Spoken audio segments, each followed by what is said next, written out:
In our previous lessons, we learned that similar figures have corresponding congruent angle pairs, and the sides are proportional to each other. That means the figures are within the same scale factor. So the question is, if we're not told originally that the triangles are similar or whatever shapes we're working with are similar, what test could we use to prove that they would be? So then we could find any missing angle measurements or side lengths based on the givens.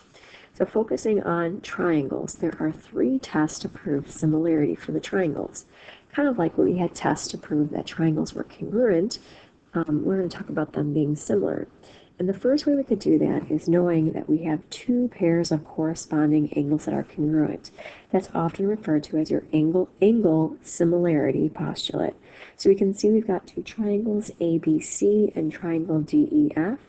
Angle A is congruent to angle D, and angle C is congruent to angle F. We know that triangles only have a total of 180 degrees, so if we have 2 pairs of congruent triangles, we know if we subtracted those values, we'd end up with the same amount for that third pair. So we only needed the 2 pairs of angles being congruent to show that the triangles are similar to each other. So we could say triangle ABC is similar to triangle DEF. Another way we can talk about triangles being similar is using the side-side-side similarity rule. That's saying if we have 3 pairs of sides of the same scale factor, right, that they are in proportion to each other, then the triangles have to be similar. So what we would do is we would take the length of our sides. If I compared AB to DE, BC to FE, and AC with DF, as long as those 3 ratios are equivalent, we know that the triangles have to be similar to each other because we've got the same scale factor. The last test for similarity is your side angle side rule. And that's saying when you have 2 sides proportional to each other, 2 pairs of sides proportional to each other, and the angle included by them is congruent, we know the triangles have to be similar. So again, we're looking at the ratio from AB compared to DE, the ratio of BC to EF. As long as those are equivalent, and notice how the angle included, that means the angle in between the 2 side pairs that we're using for those ratios, we are good to go with our similarity rules. So again, the 3 rules for triangle similarity. We have side angle side similarity. We have side similarity. We also have angle similarity. So what we're going to do is take a look at some pairs of triangles and determine if we can use any of those 3 tests to see if they are similar to each other, and then perhaps start naming the similar triangles. So let me give you a moment to try looking ahead and try to identify if the triangles are similar for numbers 1 through 6, and then we'll review the results.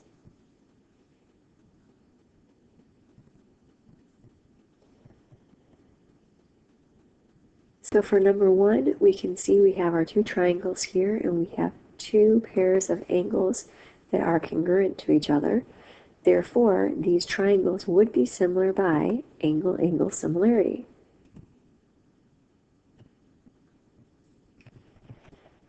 For number 2, we have 2 pairs of triangles. In fact, they are right triangles, and see how the angle, it's an included angle between the 2 side pair lengths that we have.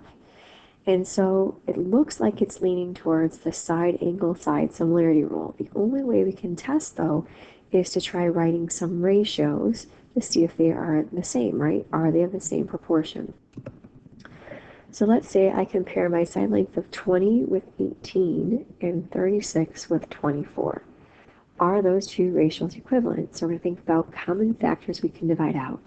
So if I think of the factors of each of those numbers and write them out, 20 I know can come from 10 times 2, 18 comes from 9 times 2. Hey, there's a common factor of 2 we can divide out. So we'll be left with 10 ninths.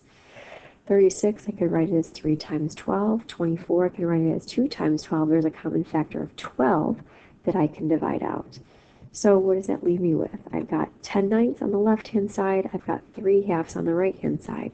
Those ratios are not equivalent to each other. So unfortunately, these triangles are not similar by that rule of side angle side because the ratios, again, are not equivalent.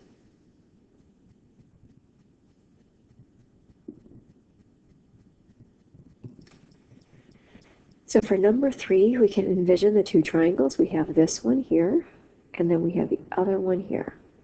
And what should be standing out are these two tick marks of the arrows. Remember, tick marks of arrows are showing that you have parallel lines, right? They have the same slope that extend infinitely far. So if they have parallel lines, the sides of the triangle are acting as the transversal. That's going to create some congruent corresponding angles.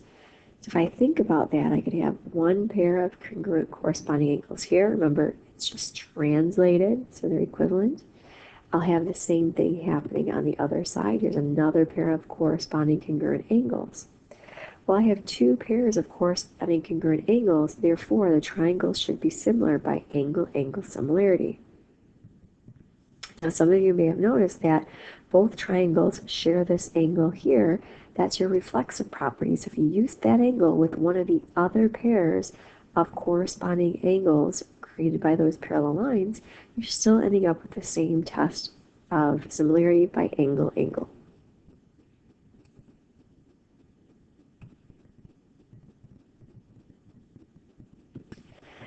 For number 4, we can see we've got one pair of angles congruent, and then we have two pairs of side lengths that we want to see if they're in the same ratio with each other.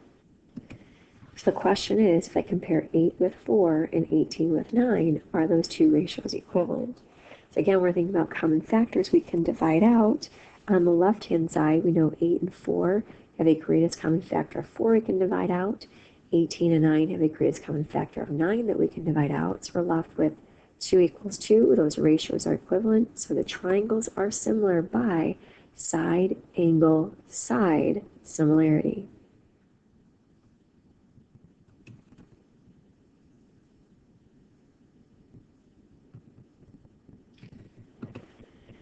Number 5, we've got one pair of angles that are congruent to each other based on the tick marks. We've got two pairs of side lengths given.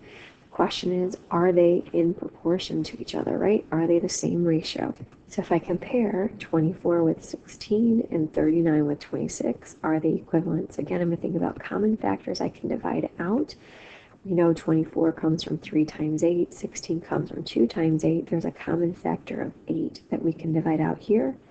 39, it comes from 3 times 13. 26, 2 times 13. There's a common factor of 13 we can divide out.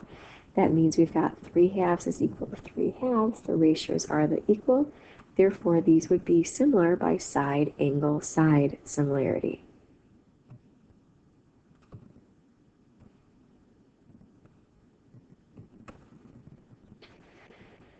For number 6, okay, we've got our two triangles here. We can see that we've got the side lengths listed for each. So we want to set up the three ratios to see if they're equivalent, because if they are, that would work nicely for your side similarity test. If they are not equivalent, then we know that the triangles would not be similar.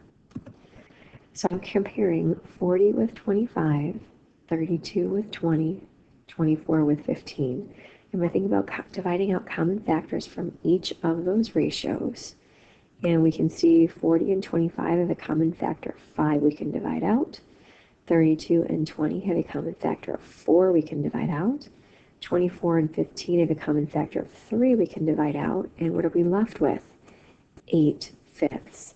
Since all three ratios are equivalent, we know that the triangles are similar by side, side, side.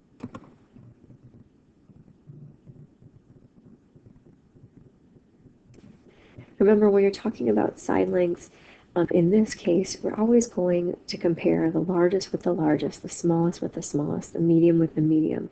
That will help you write your ratios if you're unsure. Now let's put all together. For your next set of problems, we want to look at the givens and determine if they are similar and by what test. And then we want to start practicing completing the similarity statement. So if I have similar triangles, I want to know RQS, what are the corresponding parts of the other triangle? We want to name that appropriately. So let's give you a moment to try identifying the triangles, whether or not they're similar. And if they are, could you write a similarity statement? It's very like what we were doing for the congruent statements, right? When we were looking at the tick marks, naming the congruent triangles by matching their corresponding congruent parts. We're going to do the same thing here. Except remember, the side lengths wouldn't be congruent, they'd be proportional to each other. So in number 7 here, we can see we've got the 3 lengths, and we want to see if the 3 ratios would be equivalent. These happen to be isosceles triangles, so 2 of the ratios are the same. So comparing 14 with 7 and 6 with 3, and looking to see if we can divide out any common factors. In the first 2 ratios, we could divide out a factor of 7. The second or third ratio, we could divide out a factor of 3, leaving us with equivalent ratios of 2. So are the triangles similar? Yes, they are. And that would be by side, side, side similarity. So now we want to name the triangles based on their similarity. So if I said triangle RQS, we could name it triangle VTU. Because it's isosceles, because we have 2 congruent sides, we have a special case here where we could also reverse it and say that VUT would also be similar to RQS. Now that's only for your special case with isosceles triangles or perhaps equilateral triangles, because you have congruent side lengths. That would not be the case if you've got 3 different lengths of sides that are in proportion with each other. So again, we're just naming by the corresponding parts. So we've got RQS, we can name that as VTU. Again, if it's isosceles, because you've got the 2 pairs of congruent sides, you have another option of VUT as well. And it's your side, side.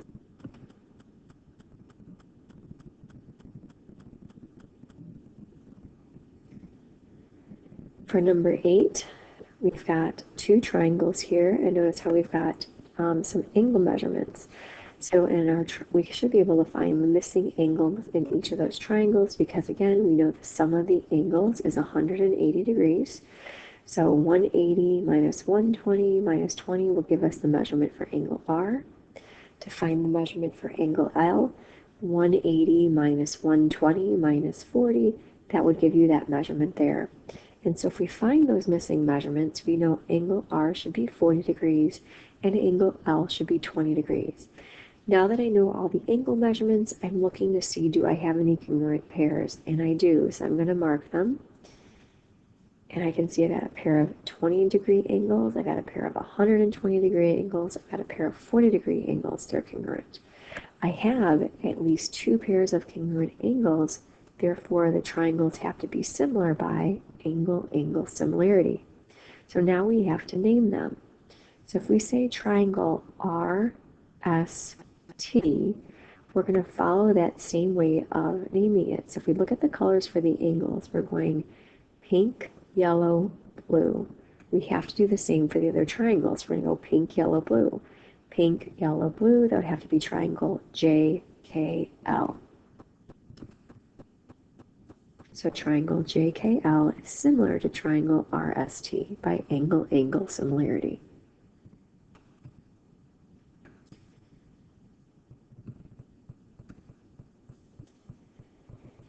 For number 9 here, we can see that we have 1 pair of angles that are congruent, right here based on the tick marks, 48 degrees, and then we've got the included sides here that form the angle with length. So the question is, are those side pairs proportional to each other? If so, that would lend itself nicely to the side angle side similarity test.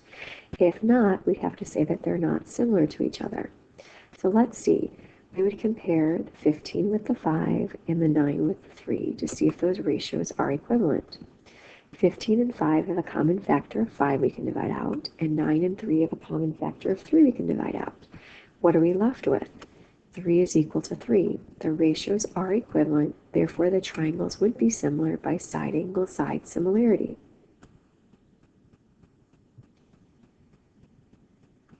So the next part we have to do is to name the triangles. So if we have triangle ABCD, B, C. We look at the pattern here, A, B, C. It's going with a side length of 3, the angle, and the side length of 5.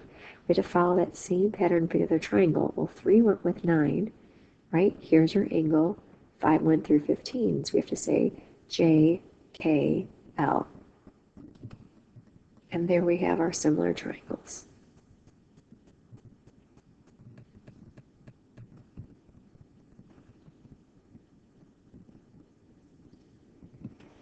So for number 10, we have our two triangles here and all the sides are labeled. So what we have to do is see if the sides are proportional to each other, right? Was the same scale factor used to create them? If so, we have a nice side similarity test here. We can name the corresponding parts to complete the similarity statement. If not, we would say that they're not similar. So again, I would go with the largest sides, compare those, smallest sides, compare those, mediums together. So I'm going to write my ratios as the following. We compare 42 with the 12.6, 30 to the 10.5, and 20 to the 6, and try to divide out common factors. If you look, because we have the decimals, at this point, there might not be an integer common factor like we were dividing out in the other problems. We might need to grab our calculators to see if they're equivalent. Again, if you are using your calculator, just taking the numerator, dividing by the denominator, pressing enter, and looking at that value to see if it's the same. So calculators would be good for the first two ratios to see their values. The last one, 20 and 6, we know there's a common factor of 2 that we could divide out from each of those, which would give us a 10 over 3. So let's see what would that result to. So here's our ratios by using like the calculator to look at the first two. If you simplify the 10/3, remember as a decimal equivalent, that's 3.3 repeating as well.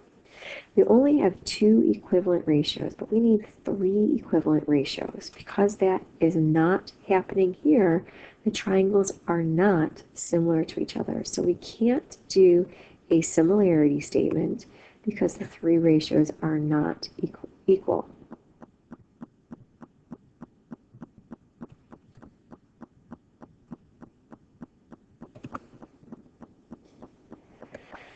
So today we practice using our givens to determine whether or not the triangles were similar by angle-angle similarity, side-side-side similarity, or side-angle-side similarity. And if they were, we're trying to write the similarity statement just like we did for the congruent triangle pairs. After you fill out the reflection on your next slide, please go to your Delta Math assignment to practice again determining whether or not the triangles are similar and by what test. Again, here's the directions if you have not joined our Delta Math class to do that so you can see the assignment.